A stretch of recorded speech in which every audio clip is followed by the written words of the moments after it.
Claro, está neste blog. Pasa para lá. Hai a Sergio Valente. Bueno, eso, de eso se trata.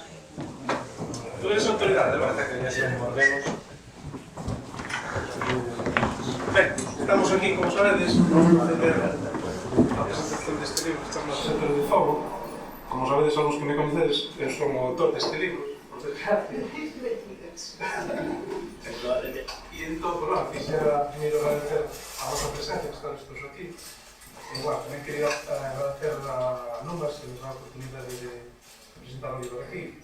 Quizá participamos desde que isto estaba en obras, desde que cando Alejandro tivo o presentador técnico deste libro, nos trouxe a primeira maqueta do libro, pois coincidimos con o señor Hidalgo, e de nos ensinar este proxecto, que estaba totalmente en obra, non había nada que estaba vendo. Entón foi bonito, depois, cando viñemos presentar o libro, a falar con Irma e con o señor Leva, e entón, claro, foi moi bonito ver que isto que está así, isto que quedou moi bonito e, bueno, aparte de que é moi interesante o proxecto, pero é un sitio moi agradable, moi bonito. Ben, entón quería agradecer aos Normas que estamos aquí presentando, nós tamén o apoiamos, claro, porque todos podíamos facer en calquer outro sitio, non vaya a despensar, que, en fin, vamos a ver. E entón, pues, acompañamos, como sabedes, María Jesús Pato, que vai dicir unas breves palabras, e tamén Alejandro Gaprade, que foi o que deseñou, o responsable de todo o aspecto físico deste libro. Entón, todo o deseño, a aplicación, todo o que foi o deseño, as ilustracións que podedes ver aquí dentro, se tedes o libro ou tal, isto todo, pues, fixo este señor que a persoa co que traballei na miña vida con máis rigor no traballo. Esta persoa é unha pasada de... Bueno, en fin, eu nunca traballei con unha persoa con este criterio. Agora vamos contar cousas, en fin, sí, vamos contar cousas. Este señor, cando acabou de meter este libro, dixo: os eles dos eles están demasiado separados. Pois xuntónos todos un por outro. Porque claro, todo dicen isto no fecho, non busque, pero hai cuestións que xuntarnos manualmente. Despois dixo que as negriñas cos que pegan os textos non quedan armónicas. Cambiou de história, unha por unha. Entón, unha persoa con muitísimo rigor, e, bueno, a mí gustou muitísimo traballar con ele, e, bueno, entendíme moi ben. Tamén quería agradecer a persoas que non queren estar aquí visibles, que son Xoan Torres e Claudio Pastos, que aquí figuran como coordinadores editoriais, por figurar algo, que non quería figurar en nada, pero, bueno, foron máis que iso, non? Porque Xoan Torres foi a persoa que impulsou este proxecto, que tiña que ser ese que foi, e despois Claudio, que está aí sentado tranquilamente, con súas barbas de Walt Whitman, pois foi que aportou os amigos para poder financiar este libro, que, como sabedes, é un proxecto comunal, con aportacións individuais de persoas, para costear os gastos de edición. Entón, como ele aportou os amigos, este é un libro dos amigos, como decía o Pedro Ferrari. Entón, bueno, non sei se me quero agradecer alguna cousa máis, pero, bueno, xa como xa falamos un pouco, falen eles, despois vou dar paso aquí a Alejandro, que o vai facer dicir unhas palabras. Alejandro. Moi ben. Bueno, para aclarar, non son ningún maniático de deseños. Non, maniático non é, non, vas a ver. Menos de eso, xa. Eu, para os que lle interesa, a tipografía escollina porque, pola súa singularidade, é unha letter gothic que se diseñou alá por 1956 Roger Robertson para unha máquina de escribir eléctrica. Entón, o problema é que é monoespaciada e a priori non é moi acitada para a lectura, pero sí que tiña a singularidade e a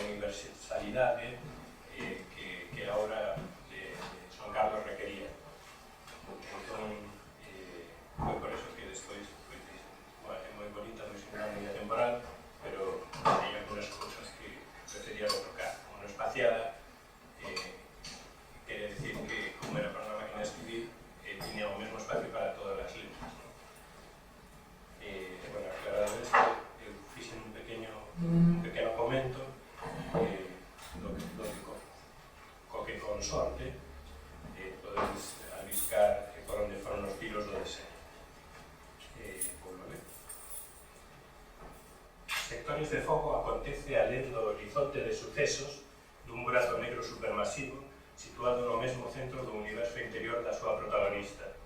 Ela móvese ceibe polos máis profundos planos da existencia, disparando as súas armas aos seus diaños. Torna de dimensión como a quen cambia de roupa e conduce o seu futingo dun universo ao veciño cando lle ven engaña. Xoga co espacio e co tempo como a unha crianza coa plastilina nunha sorte de road movie espacial, nun impactante thriller espiritual. Os disparos que atravesan o libro son buratos de gusano para que o leitor poida asemade entrar e viaxar polo multiverso do personaxe principal, somatizando as súas experiencias de sector en sector do firmamento. Os distintos motivos das ilustracións representan acaso a única conexión entre ese cosmos interior e o que chamamos mundo terrenal, que non é outra cousa que unha realidade virtual sofisticada na que predominan as febles leis da física. O mundo interior da protagonista, en troques, ríxese por unha exuberante metafísica e na súa terra as cousas dispóñense en grupos de 5, seguindo o mesmo patrón que a constelación do cazador. Ás veces a laiva metano, e o granito é moi radioactivo, mais polo resto é cuspidiño ao outro. E agora vamos ler un pequeno extracto do libro que di así: Unha miña tía que andaba no negocio do leite ensinoume que cando desas a constelación de Orión podes trazar unha liña imaginaria que una a estrela de Betelgeuse, o seu ombro dereito, coa estrella de Rigel, o seu pé esquerdo. Onde se cruza esa liña imaginaria co horizonte está o sur. Eu sempre imaginaba o cazador pregándose sobre si mesmo en diagonal como un avión de papel, para indicar a dirección meridional da noite. Como ademais Orión é das que primeiro é visível polo leste, proporciona, explicaba a miña tía, un cadrante do que se poden inferir os outros tres. Estupendo para a navegación nocturna trigonométrica polas corredoiras, que non lle facía falta, porque ela ia cos ollos pechos pola escuridade. Esa para rematar, tiene unha pregunta para... Bueno, antes que nada, que Isabel, espera, que creo que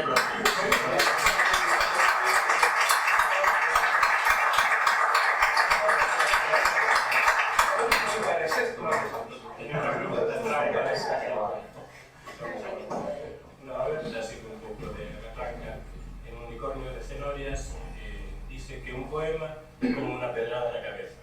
Agora que en sectores pasamos directamente aos disparos, que nos aconsellas? Poner chaleco antibalas? Peito descoberto. Ten que deixarse penetrar con as balas, ¿eh? Es corpo que non faz nada.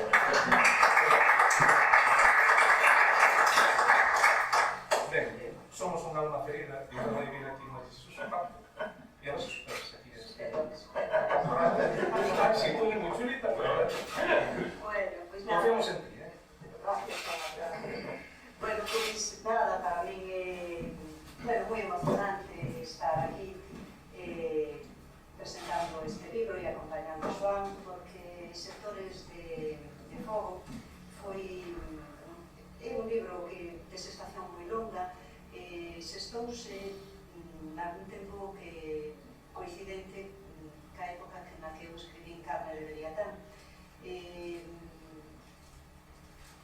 Cada vez que recibía un dos textos de Joan, pois eu sentíame moi acompañada, non, na escritura. Non é que conflúan as súas escrituras confluentes, pero, bueno, para mí foi moi importante durante todo o tempo da escrita de Carne de Leviatán recibir os textos de Joan. E, bueno, por outra banda, pois, como ben sabedes, somos amigos desde fai moito tempo, e desde hai tempo, e é moi emocionante poder estar aquí. Entón, bueno, eu escribí tamén un texto, igual que... Igual, a ver... Este como concibe o mundo como un museo, non? Pois aquí tenéis que superar algo, pero bueno, non se trata de superar nada. Bueno, moi ben. Eu creo que un texto que escribí que é un texto de outra época, un texto que xa non ten nada que ver con esta época, pero quixen facelo así, porque é certo que conocí a Xoán noutra época tamén, entonces, pois, é un texto de outra época, e é unha lectura sobre o libro, moi pegado ao libro, pero diferente da que fixeches ti. Ti fixeches unha lectura en plan ou en chave moi universal, moi lírica. A miña lectura é unha lectura épica, creo, e de alguma maneira ten unha clave identitaria, quizás. Entón, pues, bueno, vou a ler o texto que escribí e deixo de dar para a presentación. Eu non é outro, é o meu encéfalo aberto a todas as súas persoas. Tratarei de desenvolver esta única hipótese. Ego vive, está nun límite e os restaurantes están pechados. Ego construese na fame, no insomnio, na indixencia, na violencia e contra o infortunio. Ego que aquí narra, que aquí confesa, opera unha destrucción da identidade e dos seus tótems e emblemas. Advírtenos. Haberá un deambular que non conduce a ningures. Haberá hospitais, haberá metamorfoses, haberá determinadas máscaras e todas serán copias, todas serán un original. E todo isto, ego, un sistema nervioso central, será linguaxe. Ego, a estirpe. Ego perténcelle a Merla e perténcelle ao amor. O amor é un arco tendido sobre o ceo logo da chuvia. O amor é unha promesa. A estirpe é lírica. Chóvelle por dentro. 2. Ego, a lei e a transgresión da lei. A inocencia. A fábula. A simulación da morte no depósito de detención preventiva. O invento dunha comunidade. Os meus. Os meus rescatan o cadáver, entérranno. Os meus son un laberinto. O laberinto é unha parroquia. Os meus son heróis, un guerrilleiro, o Raúl. Os meus son un enfrentamento inmemorial contra a lei que os vence. A comunidade resucita o cadáver de ego que narra, que confesa ser quen é neste libro. Os meus instrúenos, a nós, os seus asesinos, os seus heróis, as súas forzas de combate, para que nos defendas e mires por nós. As sinapses teñen a estrutura dun mito, dun decir. Dígovos quen son, quen somos, nós. 3. O movimento posibilita a formación do sistema nervioso nos animais. Ego móvese, a súa definición é a fame, pero o combustible chámase saudade. 4. O sexo, a magnolia. 5. O encéfalo e os automóviles. Unha enumeración que non vou escribir. Eu, naturalmente, quedo co 2, especial para viaxeiros difuntos. 6. Nacer, traer a luz o animal como heroe ou heroína difusa, como se for cando ceibe, enenizar a serra co meu dente. 7. A identidade nacional, un ideoloxema secular case milenario. Otero. E agora vos, pedidesme que lle poña lume ao imperio. E hai un ojo, unha fisura entre a identidade nacional e os meus. Quen lle pide a quen que lle poña lume ao imperio? 8. Aurora, o poder dun nome. Homero, a escarceración do propio corpo. De que corpo falamos? O corpo como débeda, o corpo manicomio. 9. A imposible desaparición do sistema nervioso central, a desaparición das probas de identidade. Ego non pode identificarse nas súas probas, as probas da usura. Enumeramos a débeda. Historia clínica, ficha policial, DNI, pasaporte, carné de conducir, conta bancaria, identificación fiscal. A mente, a estirpe, non é un documento. 10. O comezo dunha nova identidade, o asente dobre ao servicio da seguranza pública, ergo pertence a ese corpo, a este de seguranza, un corpo disciplinario. 11. A memoria retorna ao Edén, el era alguén con erva. 12. O relato do mundo merda, a historia da parroquia, a expulsión, un éxodo, migramos. Quen aquí escribe somos este relato e este corpo, a merda. 13. Ego ou a exposición de vivir nunha sala de espera, no abandono dos abandonados, ego a terapia dunha existencia sen documentos. 14.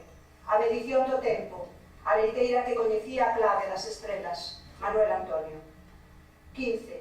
As células, o seu potencial de acción, a toponimia como chave do territorio, a explicación do solpor, Occidencia, un autor, Xoan Carlos Rodríguez. 16. Quen aquí escribe, quen aquí confesa a falta de adherencia á realidade, a xente dos Cárpatos, ego, policía. 17. O encéfalo, en realidade un campaneiro que escribe música cos barrocos ocos da cena, os difuntos da tribu, a sede, unha ausencia de palabras. 18. Ego ou o combate contra a economía global. Todas as estrategias son válidas. 19.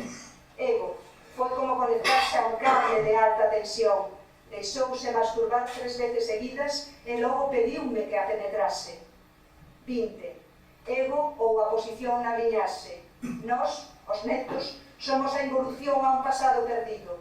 A casa, a corte, o lume da lareira que nunca vivimos. 21. O encéfalo, o matón da estirpe. Tentas falar, só pronuncias insertos. Intermedio. Sistema nervioso central. A revolta ten que ser realizada por mercenarios. Non hai onde agacharse. Aí fora están as cámaras, os satélites.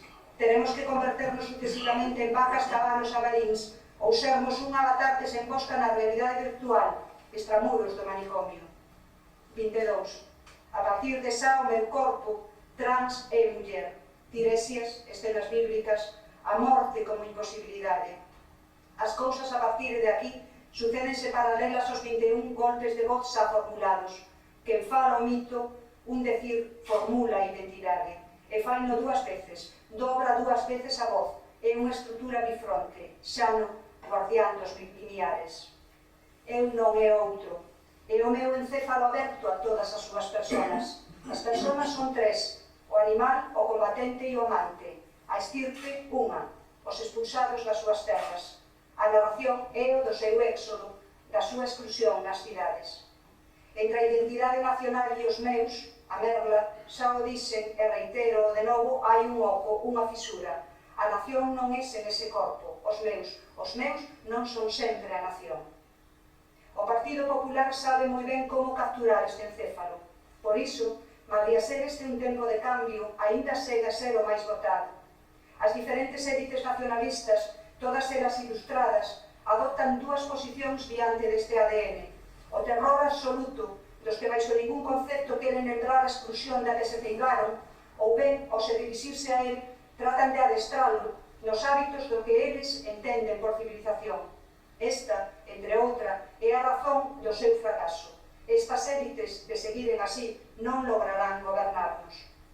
Sectores de fogo é un dos sistemas nerviosos centrais da nación, e esta é a súa escritura. Unha escritura grave, porque grave é toda escritura que formula unha crítica da súa terra e do seu tempo. E isto non porque Xoan Carlos Rodríguez deba ou queira expresar estes ou aqueles convencementos sociais ou políticos, máis ben porque pode e dixe ser fiel a si mesmo.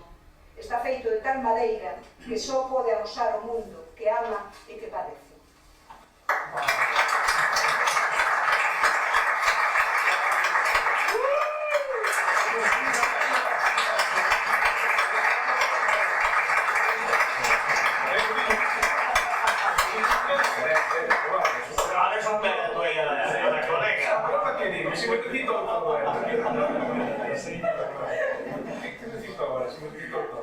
O libro... Joan, súbitelos a naqueles.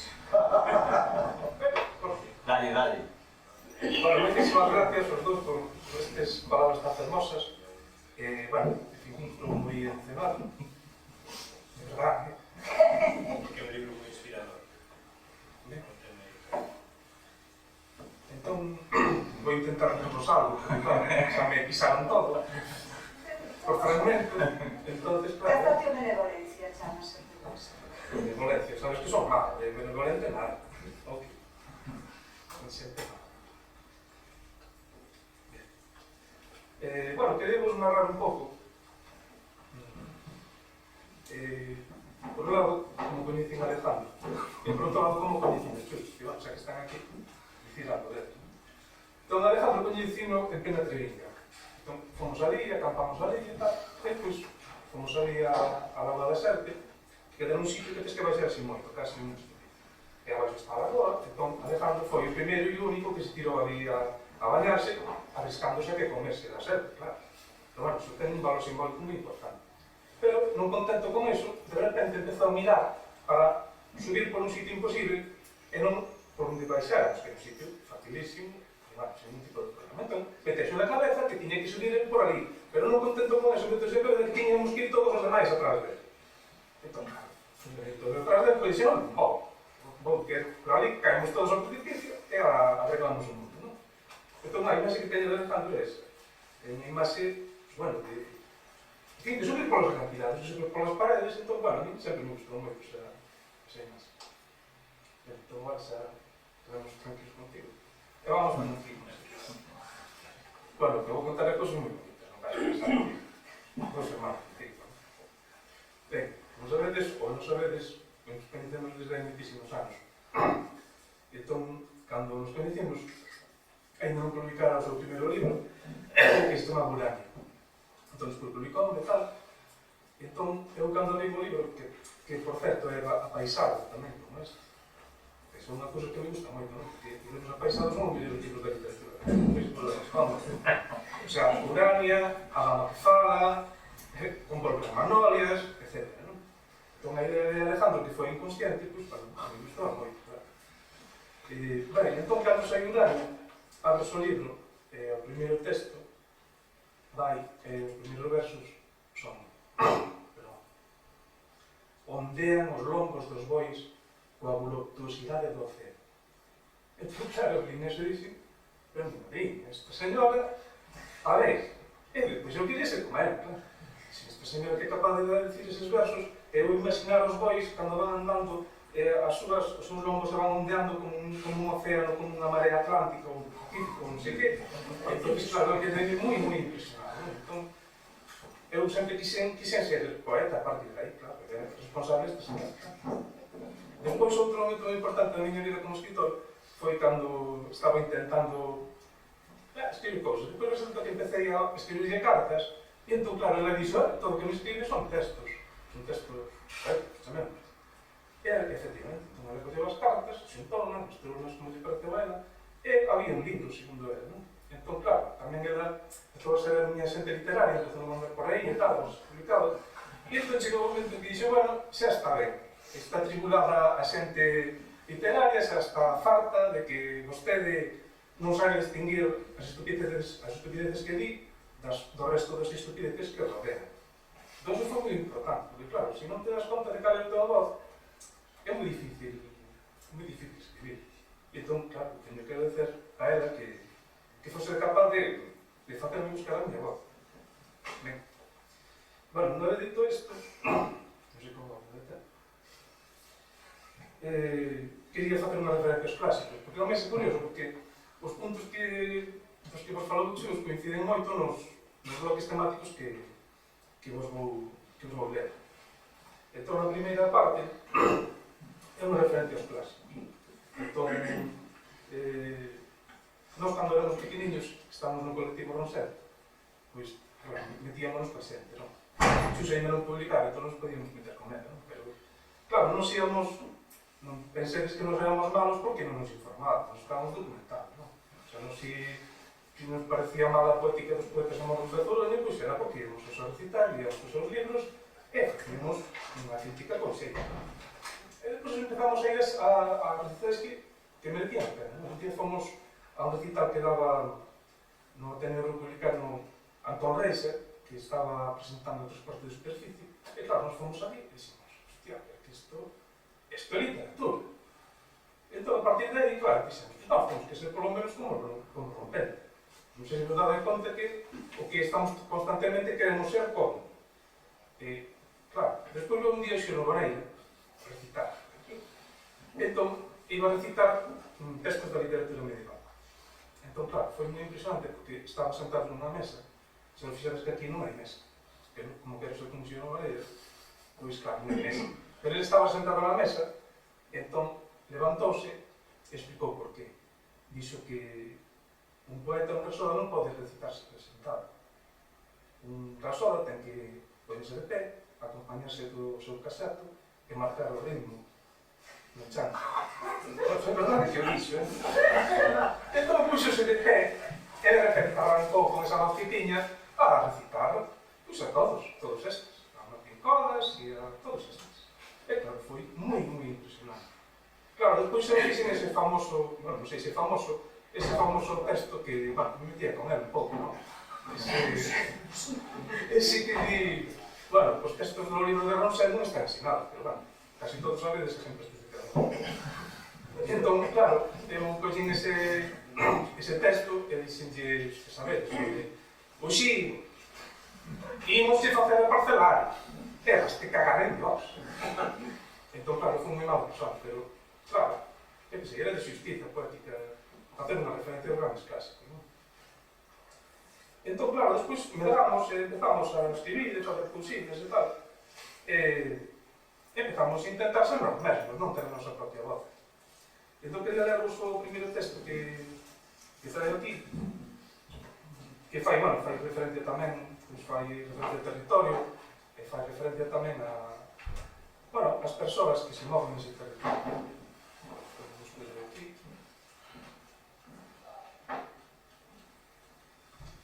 Este libro sabes que é moi difícil de manejar porque ten unha especie de índice que se chama sectores, pero non hai páxinas onde van os sectores, o sea, as páxinas están numeradas, pero non hai un índice que diga este texto está en tal páxina. Entón, eu, final, tamén teño que poñer un índice con números porque sería imposible manejarse. Pero que isto é un labrito para que entres aquí e xa non podes salir de aquí. Está feito a propósito, non pensades que foi unha cosa. A ver, a ser perdidos. Non foi fallo mío.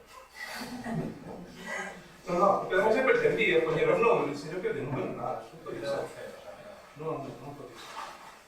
Ben, entón vamos agora con este texto que di así. Espreguizarse abrindo as mandíbulas como desencaixarlas. Ouvear con gran consumo de oxígeno. Estricar os brazos tensando os tendóns. Facer estalar os osos da soar. Contraerse facendo un novelo de liño con todos os músculos do corpo. Lavar a roupa e levantar botellas vacías de deterxente cheas de auga.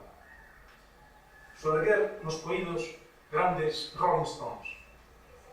E comer ben, con gana. E hidratarse ben, bebendo das fontes, para que non seque. Isto é moi importante. Se non bebemos esas fontes, as fontes secan. Non está na vida. Facer trail running do Courel a Compostela. Agora vamos ler outro texto. Eu tiño todo isto moi organizado, pero depois ao final xa. Ben, queríamos facer referencia a unha cousa tamén importante. Ahora que se fala tanto dos corpos, e están todos os filósofos falando dos corpos, e todo eso, dos corpos, e onde cazan os corpos, onde acaban os corpos, e se os corpos, para mí os corpos tenen que sufrir. Se non se doe nada, non podes contar nada, non podes escribir. Entón tense que doer algo. Os grandes escritores, polo menos os que eu máis admiro, doía de sal. Por exemplo, Rosalía, tiña moitas dor. Os seus textos ten moita dor. Ou, por exemplo, Manuel Antonio, que tiña unha enfermidade recoñecida que ademais o acabou matando. Ou o propio Xino Boneira, pasou anos e anos tirado nunha cama con unha enfermidade que adquiriu na súa mocidade. Ese sufrimento e esa dor é a que fai, a que é capaz de que podamos comunicar algo. Entón, para mí, se non hai dor, non pode haber ningún tipo de comunicación. Entón, vamos ler un texto que bueno, que está en relación con esta idea.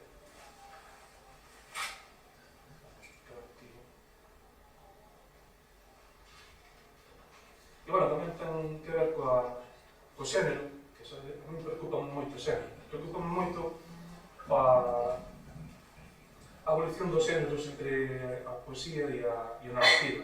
Porque, claro, simplemente porque un texto estea escrito así seguido non ten por que ser narrativo. Ou se está escrito como se fosen versos non ten por que ser poético. E a parte da evolución dos xéneros literarios, a mí interesa moito a evolución dos xéneros sexuais ou persoais. Entón vou ler este texto que creo que recolle un pouco esa dor pola propia bifurcación dos corpos. Non se perdimos.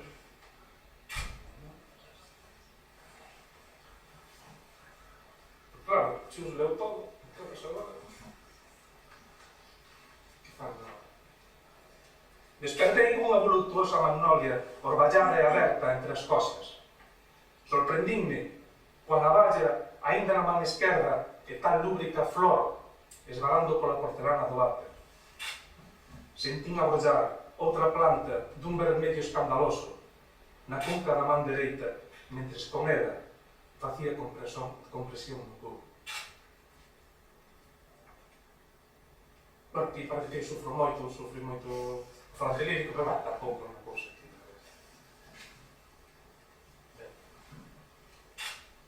Creo que xa non tengo moito tempo. Non ben, sí.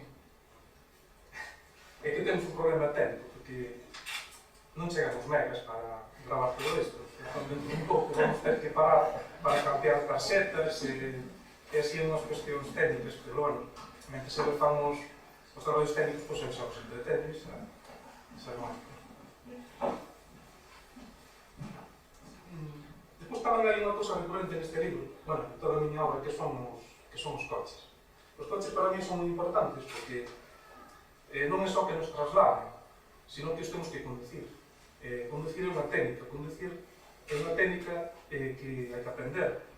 Tamén ven un texto tamén moi importante que di que tedes que aprender a conducir ben, porque ao mellor tedes que levarnos feridos, fugitivos ou mortos. Entón conducir é moi importante, porque podes ter que conducir unha ambulancia, ou podes ter que conducir unha silla de rodas. Entón conducir é moi importante. E aparte de que nos podemos ir dun sitio para outro cando queiramos, dá lugar a unha serie de cuestións, sobre todo dá lugar á morte. Entón vou ler un texto que fala un pouco desto.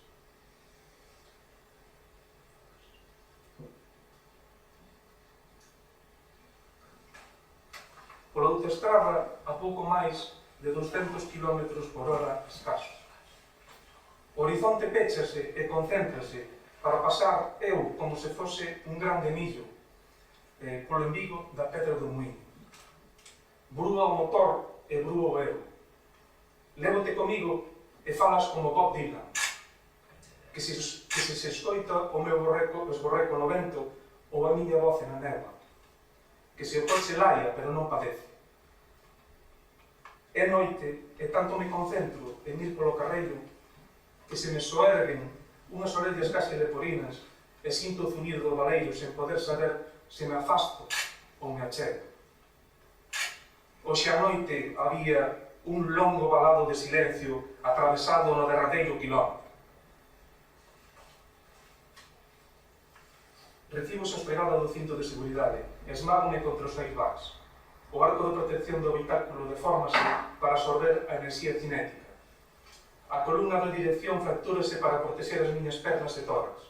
O asento recolle o retroceso do impacto e todo acabou.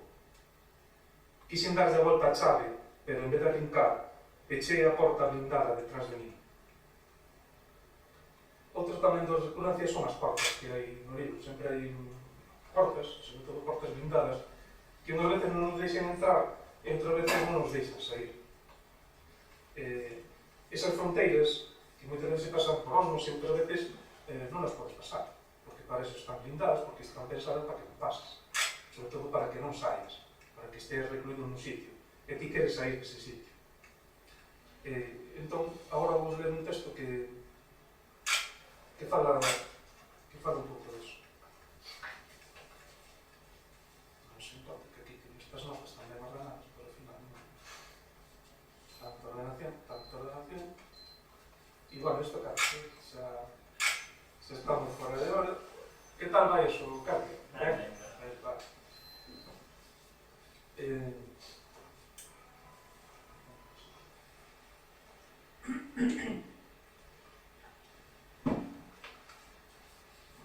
está.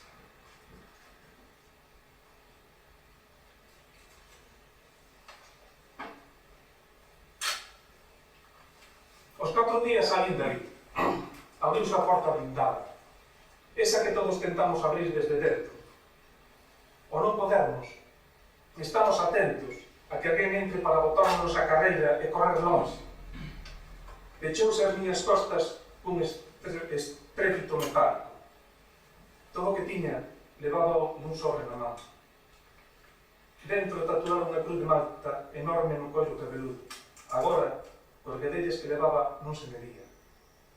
Como era unha mala esta, sacaronme da cela esposado por detrás, boca abaixo, arrastrándome polo chan.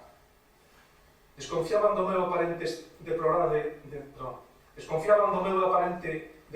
estado de saúde. Non obstante, levaronme ao hospital. Cando me vestía, souben que era eu, porque me servía o meu calzado. Horas antes entraron naquele despacho cun pau deseado, aguzado e seccionares a carótida ao objetivo. O trato era que me tiña que deixar de ter pacíficamente no medio daquele escenario dantesco que se me pedira que creara. Con todo, os meus compañeros da seguranza pública non me trataron precisamente como se eu fose da seguranza. Por moito que obedecese ordes dos meus superiores, ninguén podía crer a miña historia e sabía que a pena de prisión non sería un peripé. Os abrir a porta, pensei para min que o que querían era temperar o meu carácter, que boa falta facía. Este vos sabes que é un libro de asesinatos. Entón, claro, vos sabedes unha asesina transexual que anda por aí matando xente, que é unha asesina profesional a sol. Entón, claro, hai uns das asesinatos, hai un tamén da estirpe, que é o que fala Chus. Porque, claro, estes asesinos pertencen a alguén, a algún sitio. Son de alguén, teñen os seus, teñen un mundo do que proveñen, un mundo no que nacen, un mundo no que se educan, un mundo que teñen que proteger. Pero tamén é un mundo que teñen que destruir para ser eles mesmos, e teñen que destruir para poder destruirse a si mesmos e para poder seguir loitando. E entón, quería vos ler outro texto que fai alusión ao que eu chamo a Xinea. A Xinea que é a corporación da merda. A merda é unha empresa. É unha corporación que é unha corporación de seguros mutuos, agrícolas e gandeiros, e esa é a corporación, a empresa que pertence ao protagonista deste libro. E entón, primeiro, previamente o texto que vou ler, quería vos ler un texto de Castelao, porque Castelao, claro, fundou un estirpe, como sabedes, non? Entón, claro, estes foron un día aí o Pico Sacro, e claro, soltaron un dron. Empezou ali o Castelao, subiu ali unha pedra, e mandaron un dron, porque os americanos non inventaron drones, se inventou un Castelao, moito antes. E, bueno, prova deso non é que diga eu, o sea, que iso está documentado. Con fotos. Con fotos, bueno, non sei se había moitos fotógrafos na cartelera. Entón, claro, vou ler aquí un fragmento dun documento que sí asegura que eles lanzaron un dron e a partir dese dron o que foron foi conquistando espacios. Espacios, e máis espacios. E eses espacios son os que nos temos, son os herdeiros deses espacios. Entón vou co documento. O documento di así. Si no vente deste día poidéramos voar sobre a nosa terra e percorrela en todas as direccións, asistiríamos a maravilla dunha mañá nunca. Vos imaginade o dron que vai por aí, dende as planuras de Lugo, inzadas de Bidueiros, até as rías de Pontevedra ou veladas de Piñeirás, dende as serras nutricias do Miño, a gorxa montañosa do Sil, até a ponte de Ourense, onde se peitean as augas de entrambos ríos, ou dende os cabos da Costa Brava da Coruña, onde o mar tece encaixes de camaliñas. Ora, adquire máis altura, porque, claro, ten que ter máis perspectiva, non? Entón, máis ou menos acaba dicindo: até o bruto do monte de Santa Tegra, que vence coas súas sombras montes de Portugal. por todas partes xurde unha marea cívica. Entón, vedes que esos trons son chamados americanos, porque, en fin, Castelao se inventou moito, pero moito. Entón, cousa así patriótica, vou ler un texto así, para que teñades así unha pequena idea. Vamos aquí, con este cortes. Se vou acabando, se ves que os cansados facemos pescar. Paso que facemos un cambio de tempo.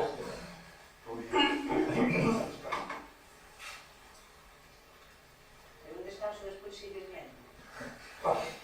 Pero se pode fumar no dron ou...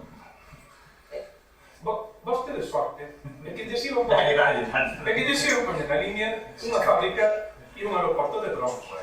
Aquí non pode fumar. E non expropiar toda a saída da línea. Non, certo que sei, os medios é que entón iban a expropiar toda a saída da línea, non iba a haber ninguna ataca, claro.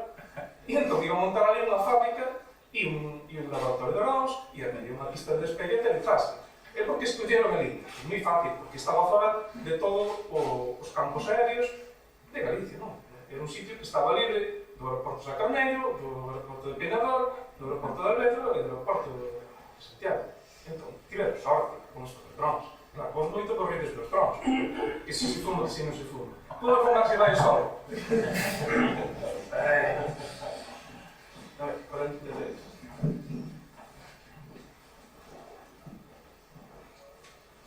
E con isto imos acabar. A primeira parte. Non sei se habrá sido. Bueno, vamos. A noite levei a Iris a unha discoteca industrial para explicarse quen era eu. Eran 3.000 persoas no poxeo da noite. Iris suaba e danzaba posuída polo demo, cinquina pola cintura, corría a auga por nos abaixo. Era unha excitación primitiva salvase. Os nosos beizos e as nosas linguas semellaban sorber auga de mar o un do outro. Metíamonos as mans na boca como se fosen talladas de bacallau cru, sen desalar. A miña lingua chegou ao seu oído e os meus dentes á súa orella, e contei. O volume ensordecedor da música e a proximidade extrema ao seu conduto auditivo protexerían as escoitas dos meus superiores. Que non hai ben nin mal, que só hai mal. Ninguna revolución é posible. Típicamente, aléntase e tolérase a rebelión, pero só para afianzar máis o poder das grandes corporacións. Ata atingir unha sumisión tal que carezamos de impulsos de disidencia. A merla, sociedade limitada de socorros mutuos e agrícolas e gandeiros, a estirpa maldita a que pertenzo, elixiu a min para ser o matón. Primeiro encomendáronme polas boas a mata dos porcos. Se queres ver o teu corpo, habla dun porco, dicíame. E, efectivamente, interpretando as entrañas, adivinhei o meu propio futuro. Chamábanme para as matanzas de aquí e de ali, ocórrese pola bisbarra que mataba ben. Agora, téñeme para traer a xente ao rego ou sacala de mel. Unhas veces traballo para eles, outras, subcontratado pola competencia. Trátase de manter un certo equilibrio na economía de libre mercado global. Son só negocios. Do grau de violencia e da magnitude do medo depende o reparto de dividendos. Teño orde de voar esta discoteca coa xente dentro. Peguei na parede do fondo buscando o maior dano posible unha bola de poucos miligramos de explosivo plástico. O explosivo que puxen foi unha formiga de plastilina que me fixo unha nena que ainda non está fichada pola policía.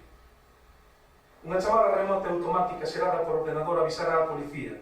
Desaloxaránnos cando as 2.998 almas que nos rodean. Ninguna cámara poderá discriminar os nosos rostros entre a multitude. Ao sairmos, teremos o sal seco sobre a pele e ningún relato de dominio poderá suplir o que senten os nosos corpos. Bueno, a ver.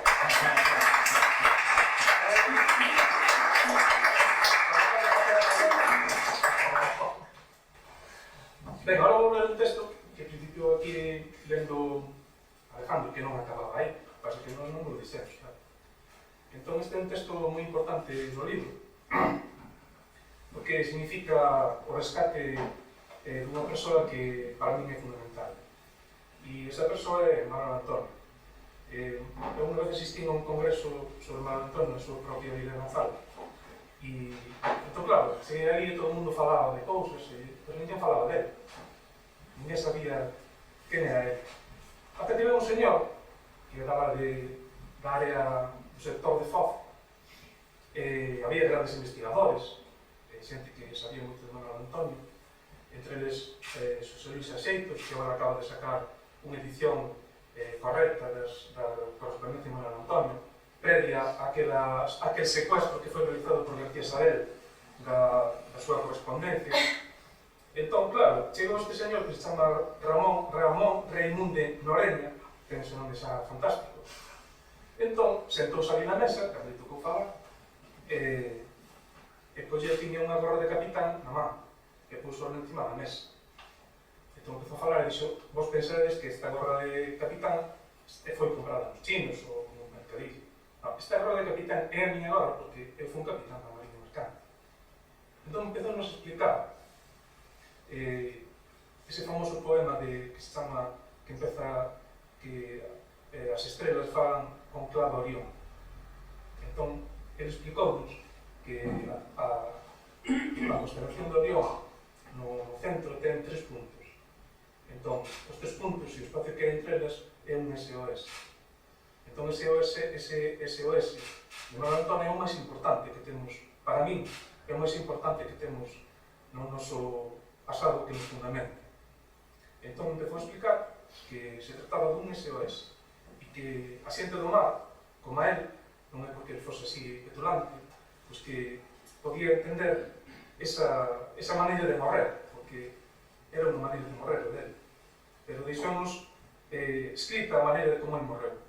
E cada un de nós podemos morrer desa maneira. A mí gustaría morrer desa maneira. E entón, claro, despois publicaron nas santas, e eu estaba ali, a xente iban a cear, pagados pola xente. Entón, claro, eu sentí que tiña que liberar a esa persoa que estaba ali. Entón, escribí un texto que o que empezou a ler Alejandro, que, bueno, que é fundamental para entender o libro, a propia portada e contraportada do libro. A portada que entra nas balas por este lado, coa constelación de Orión. Aquí vedes estes 3 impactos, punto, raya, punto, raya, punto. Este é un SOS. Saben por outro lado. Tamén é un SOS, pero é do outro lado do espello. É un SOS que está ao revés, porque todas as cousas teñen entrada e saída. Que teñen orificios de entrada e orificios de saída.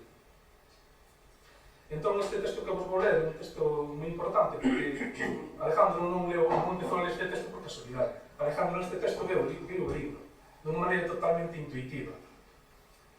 Alejandro, ademais, cheguei a preguntar directamente, porque xa tiña a curiosidade de saber, non?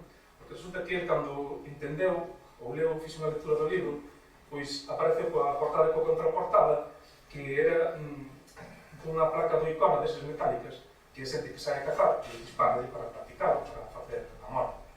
Entonces, claro, ele inmediatamente, cando entendeu o libro, asociou a estes disparos. Pero claro, ele o que non sabía, e non o podía saber, que é o que se preguntei eu, o que non sabía é que os disparos que ele fixera na placa metálica esa eran a constelación de Orión. Entón, a constelación de Orión estaba aquí. Entón, ele non só fixo isto, sino que despois, nas ilustracións, o que fixo foi reproducir esa forma con cousas alusivas a ele. Por exemplo, aquí tedes unha que me gusta muitísimo, que son os cazabouxos. Tedes aquí estas mazás, que é moi bonita, me gustan moito. Entón, o que distribuiu foi, temos aquí as follas de buxo. Entón, sempre o que repetiu foi a constelación, e non sabía que era a constelación. Foi repetindo a constelación, excepto no último texto do libro, que o texto estaba distribuído tamén en forma de constelación, pero el decidiu que non iba a ir nesa forma, senón que iba a ir todo en vertical. É unha frase que está tachada, pero non porque non sirva, senón para resaltar o seu poder. E E a frase di: grazas, estades todas e todos en mí, son todas e todos vós. Ben, isto vai ser un dos últimos textos que vou ler, porque isto se está avanzando xa de unha maneira escandalosa e, en fin. Entón, este texto, para min, é o cerne deste libro e é a idea fundamental. Entón, vou ler agora.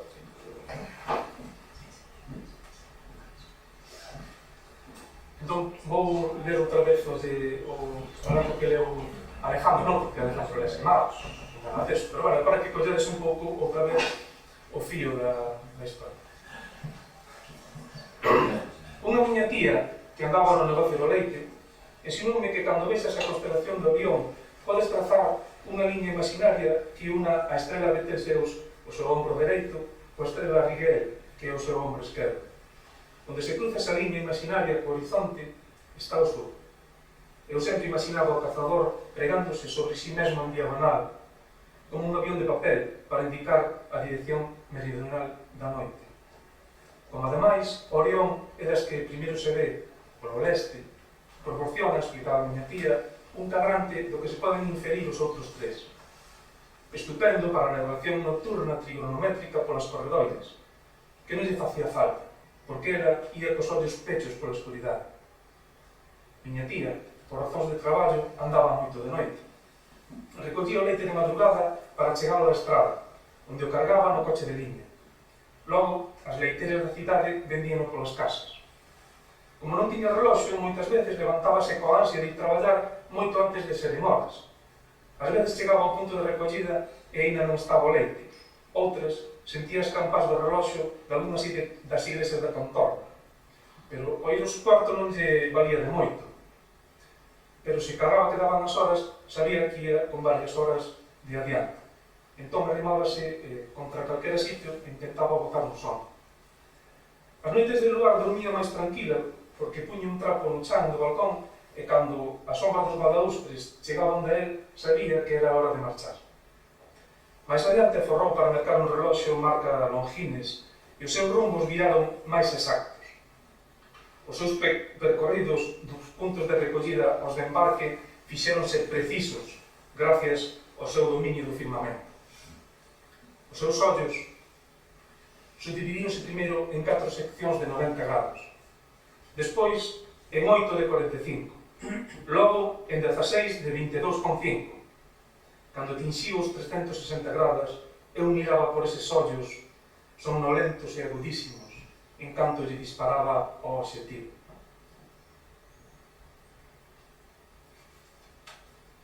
O obxectivo era unha chapa de Coca-Cola situada a 10 metros de distancia.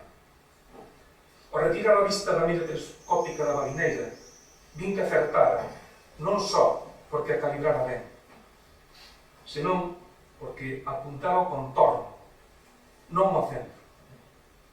Mellor dito, apuntara a idea refresco de cola, porque chiscaba o ollo guiado pola bondade infinita da leiteira que coñecía a clave das estrelas.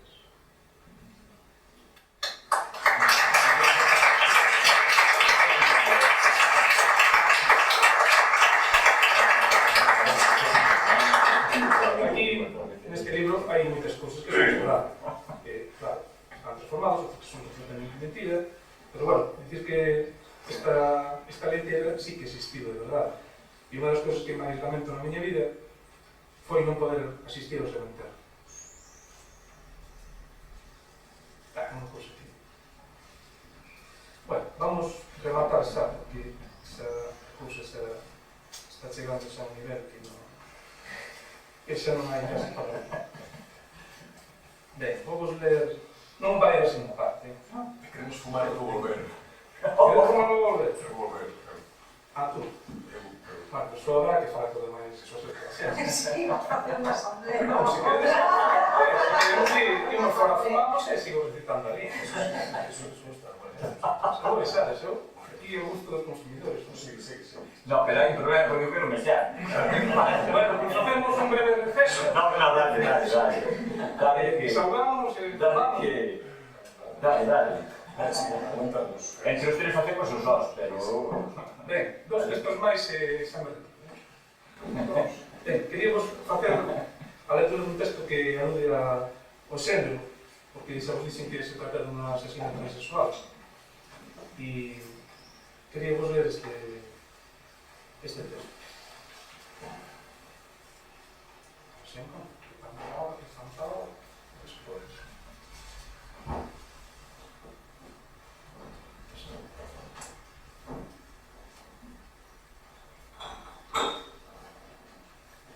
Pondo a matar xente, pretendían tirarme do xenio e que o metese debaixo dos pés para asegurar a supervivencia de nós todos.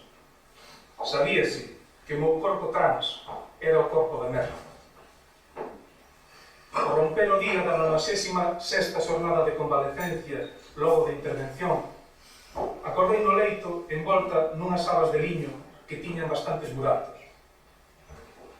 Aqueles lenzois en casamento levaban as iniciais de enxoval bordadas con faltas de ortografía.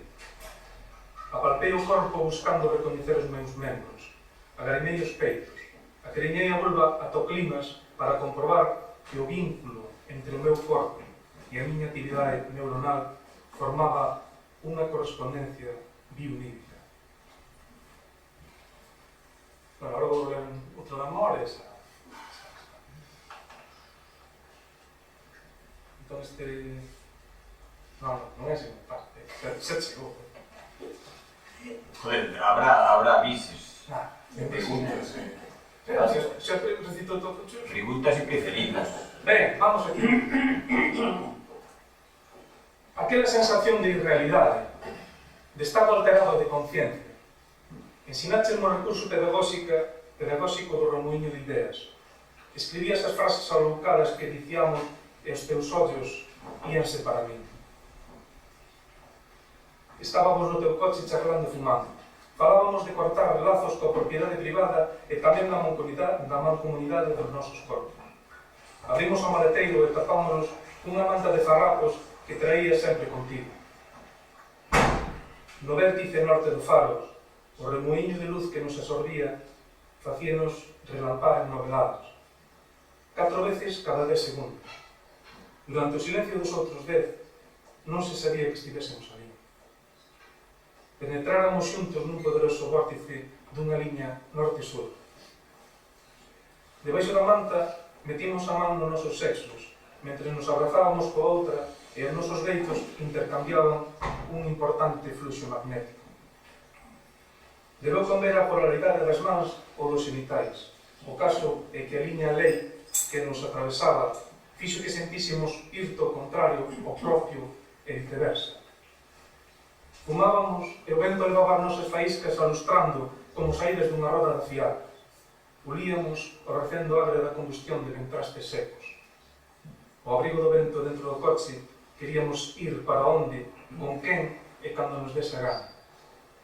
Cambiar de parella baixando e subindo dun coche para outro no medio da autoestrada. Xuntarse e afastarse á vontade. Querer a outras e a outros a través de conexións en progresión xeométrica. Son inútil. Por iso me tedes que alimentar e vestir. Teño que ter teléfono en factura llega para que non lle chegue o titular un gasto desorbitado pola miña causa. Non podo ter tarxetas de débito, nin de crédito, nin cartos en metálico, para que me dades de grado só o que necesito e me é imprescindible. Non podo ter casa para que me acolledes permanentemente na vosa. Cando me resultades insoportáveis, pido pousada no manicomio a cambio de poñer o patas arriba e logo axudar a darlles alguna esperanza aos empresarios. Ás veces estou furioso e para relaxarme cometo calquera delito para que me pechen no cárcel. Ali choído, só existe un pánico que só finda cando saes morto ou rehabilitado. Son un pobre de pedir. Se non for por estas medidas de seguridade, nunca podería chegar a dicirche que só existimos nosos dous. Resultado das multiplicacións e as divisións que nos anulan. Son divisibles por ti, por vos, por nós. Ben, se teñades o libro, tedes que corrixir unha errata, porque claro, fixemos un traballo moi exhaustivo, pero sempre hai alguna cosa que se escapa. Entón, ao mellor non vos destes contos que vistes o libro, vistes. Entón, tedes que corrixir a man, despois na casa, cando queiras. Tedes que corrixir a man unha errata que estaba aí emboscada na maleta, que nos confundiu, porque non a ves. Porque busca o cerebro, sabedes que busca patróns lóxicos, e claro, e vedes a palabra non podo ter casa para que me acollades permanentemente na vosa, pero vos non ledes eso, ledes non podo ter casa para que me acollades permanentemente na vosa. Ben, pois entón tedes que corrixir aí a man, cando teñedes o libro, e poñedes así, poñedes non podo ter casa para que me acollades permanentemente na vosa. Moitas gracias.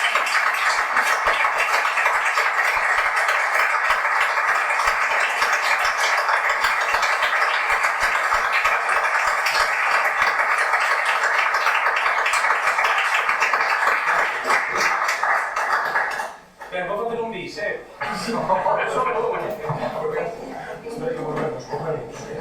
No, que veis frenes a marchados todos. Ben, ahora a ver aquí, avanzamos hasta o final, avanzamos hasta o final. Para que marchades aquí, compromiso non compromiso. Agora eu vou No, preguntas. agora é a oportunidade que tedes, despois a compromiso non compromiso. Ben, este é o texto máis bonito que escribiu. Pero a ver. Teño deixado de molestar e de fumar. É que iso me molesta. Ay, hombre. Dame mío, tío, vamos. Un pis. Un piso ou un piso. Al pis. Ben, dicimos que este é o texto máis bonito que escribí neste libro, por lo menos a mí é o que me acordo. Sectores de fogo. Ente. Tal vez quiso dicir sectores incendiados. O voso lume comunal